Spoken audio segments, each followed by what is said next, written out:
Hello out there, and welcome to Mystic Peace Podcast.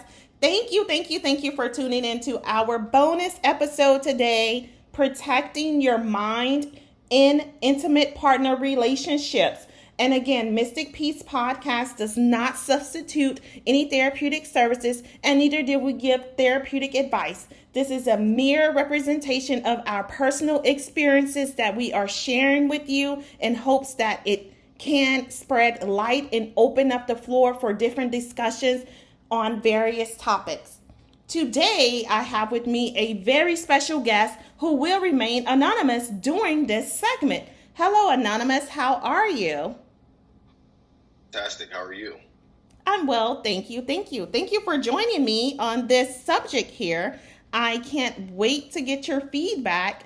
The reason why I chose you, Anonymous, is because I believe you can provide some thorough insight into protecting your mind in intimate partnerships. I have seen you grow, progress, and blossom into an awesome young man today and a successful young man. So, of course, I had to bring you on here and just to get your insight on how do you manage your mental peace or protect your mind in your intimate relationships, because I have been privileged to be by your side, while you're in your intimate relationships, and I've watched them blossom and grow as well. So please share. Good afternoon and good evening. Ms. B has allowed me to hijack her podcast and share with you my take on protecting my mental health in an intimate relationship. As challenging as that question is, and the many of conversations that we've had, I actually would like to take an antagonistic approach, specifically because protecting means, by textbook definition, right? It is to restrict by law or, development, as so a person is able to preserve their natural state. And I think that the bedrock and the foundation of a successful relationship is, one, having emotional intelligence, which entails having self-awareness, being able to self-regulate, having an understanding of being able to understand how your words transpose to others, as well as being empathetic, sympathetic, and being able to motivate people. Right. So I go back to the notion of protecting mental state. In actuality, I don't necessarily want to disallow or not gain a potential partner access to my mental spaces, because I don't think that I'm holding them and or protecting them from its natural state. In actuality, I want to be open and free so that I'm not only growing naturally, but I'm able to gain and learn and grow with them as well, as similarly as I have done in my educational as my professional career. So my answer to protecting my mental state is not necessarily protecting it. It would actually consist of me allowing them in and being grounded in who I am and growing in the process, right? Because one of the bedrocks, again, and one of the pillars of a successful relationship is also being able to be vulnerable. I think that that's very important, to be vulnerable, knowing self, not protecting your natural state, because its natural state, of course, is, one, subjective, and then two, it's being stuck in your ways. It's kind of, synonymous to the notion of being narrow-minded and not really being open to, opposing opinions. The only way to grow and to progress and to learn a number of things in a variety of areas is to be open-minded and being able to accept the message of the messenger. So I really do like your intake on that. That was very thorough, by the way. And so you raised some really, really great points there. And I want to say, vulnerability. Well, I do know it's okay to be vulnerable in a relationship, but how do you protect yourself in being vulnerable? Or do you just not want to protect yourself at all in a relationship? Do you think that's wise? It's a great question. I don't think that it's a matter of protecting yourself. Again, I feel that, when I think of protecting self, I think immediately that there must be someone that's threatening my, person. That will be like my defense. In order for me to protect, like there's a gate around a house, there's, a fortress around a castle to protect what's on the inside. Therefore, disallowing that person or that thing or those, that entity or organization inside. And let's just kind of parallel that to protecting your mind and or your mental health from an intimate partner. If it's a fortress or a gate around my mental health, that means that I'm not allowing you in, which means that you have no transparency into what my emotions are and the way that I'm thinking. That's why I say the connotation of protecting my mental health from an intimate partner or a relationship doesn't really align with who I think I am as a person, because I don't want to protect my mind from you or my mental health from you. I am very cognizant that there may be a threat present. If I'm very much so aware of self and I'm able to regulate self, I shouldn't have to protect myself from you. Again, I'm not letting guards down and things like that, but I shouldn't have to protect it. If anything, I'm allowing you to walk beside me, and, that's where the vulnerability comes in, right? It's like, you having that person, if you guys are both on the same page, if you have balance, that you're able to be vulnerable and you don't feel that you need to protect self. If you both have to lose or something like that, then you'll be more so open and susceptible to receiving, that type of energy and from them to be able to be vulnerable for the relationship to be able to grow, if that makes sense. It makes sense. And you made another valid point, and I have a question there. So you said if both of you all have something to lose, so that lets me know when you're choosing your mates, you have a preference, right? With regards to what they have Absolutely. Going on with themselves?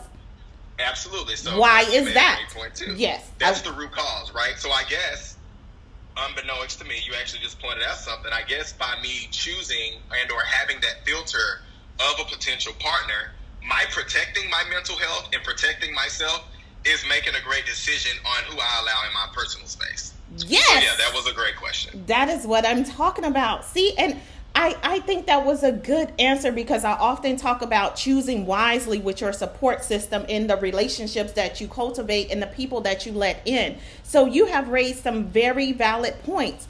And I understand your view of protecting, as well as when I speak of protection, I speak of how do I protect myself from losing myself? How do I prevent myself from losing myself in a relationship? Because I have experienced losing myself in a relationship, and that wasn't a very safe feeling. So what's your view on that? I think that in order to be in a successful relationship, as subjective as the word successful is, it's really just knowing yourself.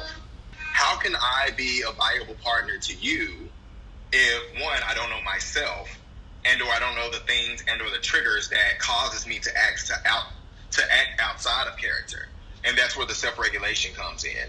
And then me being able to understand the impact of the things that I'm saying. So if I'm speaking to you and I don't really understand that, if, let's say, for instance, people tell me that I can sometimes be intimidating when I have a conversation with them. My intention may not to be intimidating, but the perception has oftentimes been me being intimidated. If I don't understand that could possibly impact me getting to know that person and or getting them to a state of comfort, then the intention is nothing. Perception will always be everything. Right. And my job as being an effective communicator would be in jeopardy, because I don't understand that even though I don't feel that I'm being intimidated, that's majority of the time how people are receiving it. So maybe I should alter if that's something that's important for me, or if I don't want to be intimidating, that would be an indicator for me to change something so I can ensure that the message that I'm trying to translate is actually received effectively, right? Because that's the whole purpose of communication, regardless of if you're speaking in different languages, you're speaking to people of different demographics. The purpose is, if I'm saying, hey, I want you to, I don't know, if I want to communicate to you that I like you, if I come in a room and I light a candle,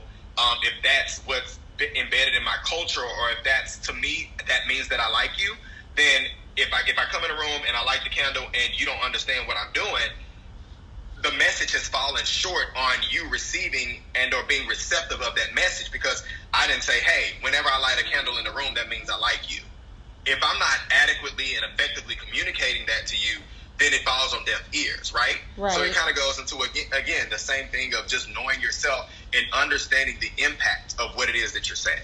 And again, understanding the impact of what you're saying. So, okay, I know we have different views on protecting our minds, but just listening to you right now, it seems like you're protecting the other person's mind as well as their perceptions and emotions about whatever it may be that you're communicating to them as well. And that is a very valid point, because I think it is also equally important for us to protect each other's mind, especially your intimate partner. You always want to make sure your intimate partner's mind is healthy and well, and just check in on them every now and then as well. So I really like that. That was a very valid point you rose there.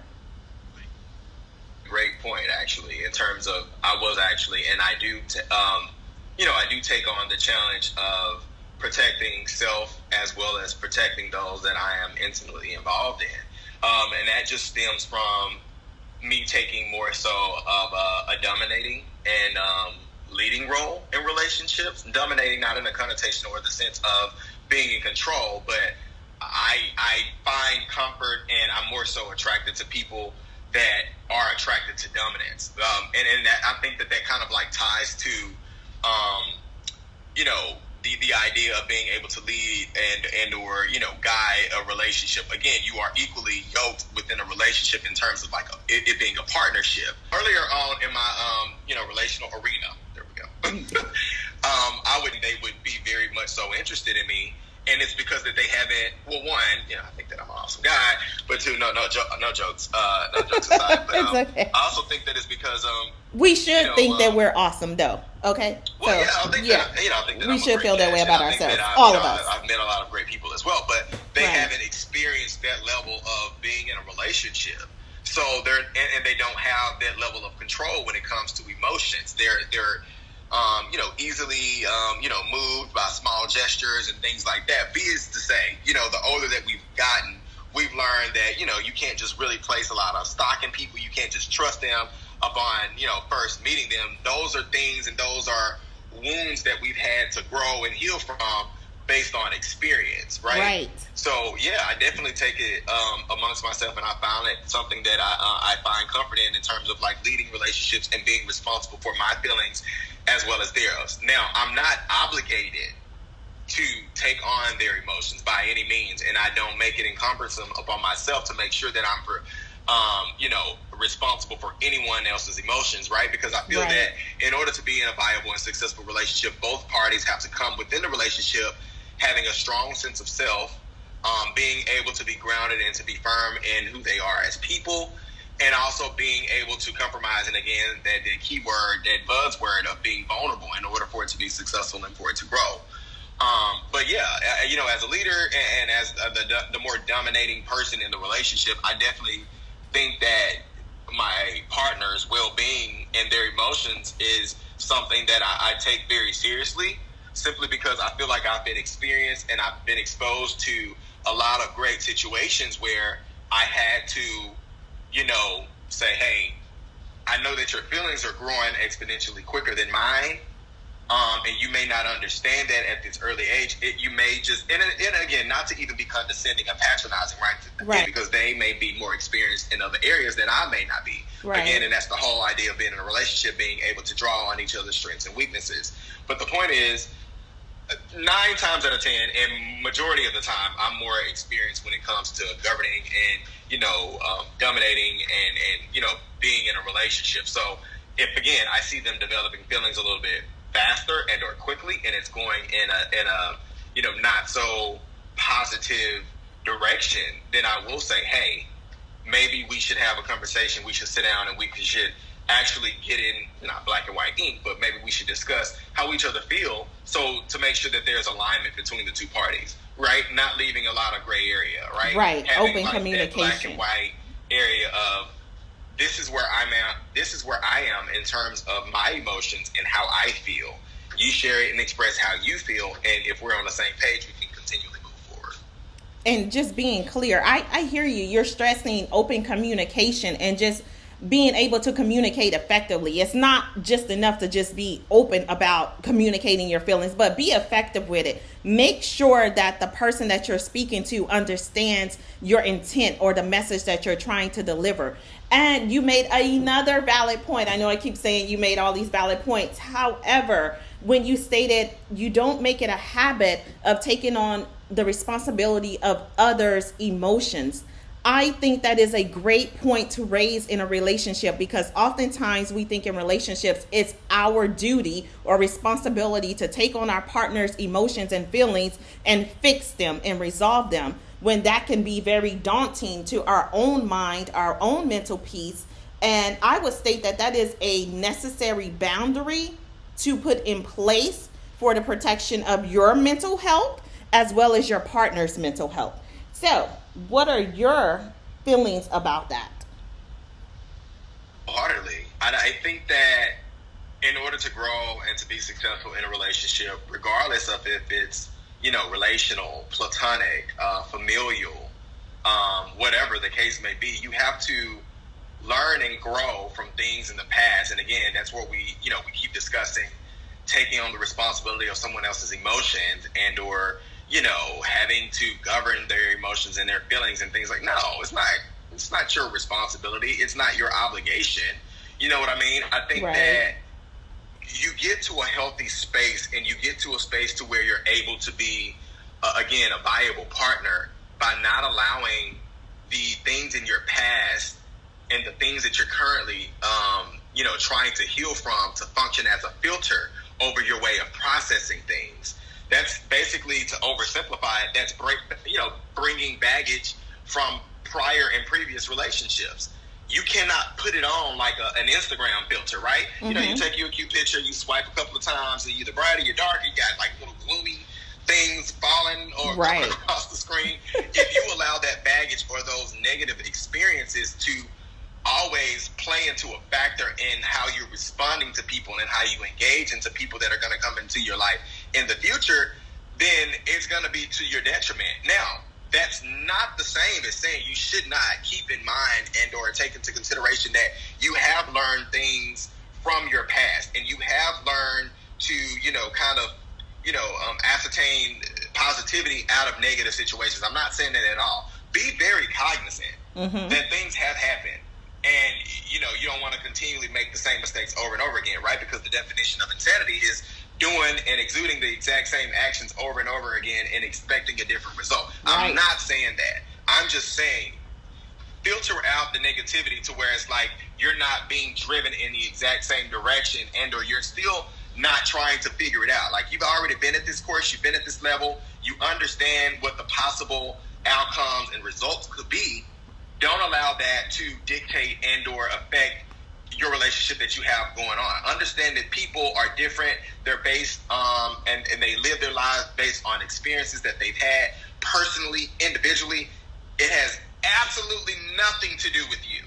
Right. They're going to interact and they're going to engage with you based on who they are and what their beliefs are. And that is similar to the mental representations I spoke of earlier on the motivation piece.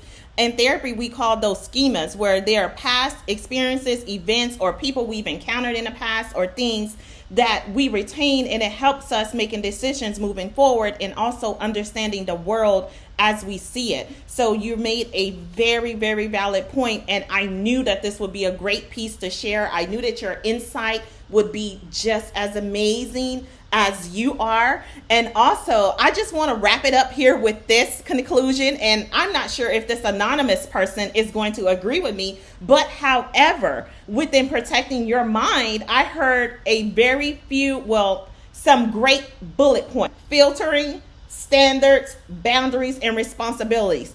For me, those are all ways to start protecting your mind. But for this anonymous person, what is it? Important to be cognizant of those that you allow in your personal space.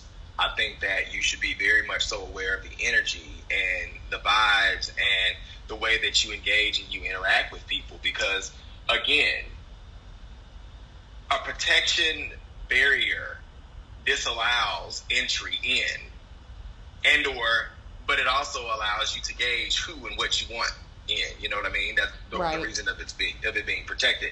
You're trying to keep its natural state. So my protection of my mental health comes from being aware and deciding on who and what I allow close to me and in my mental space.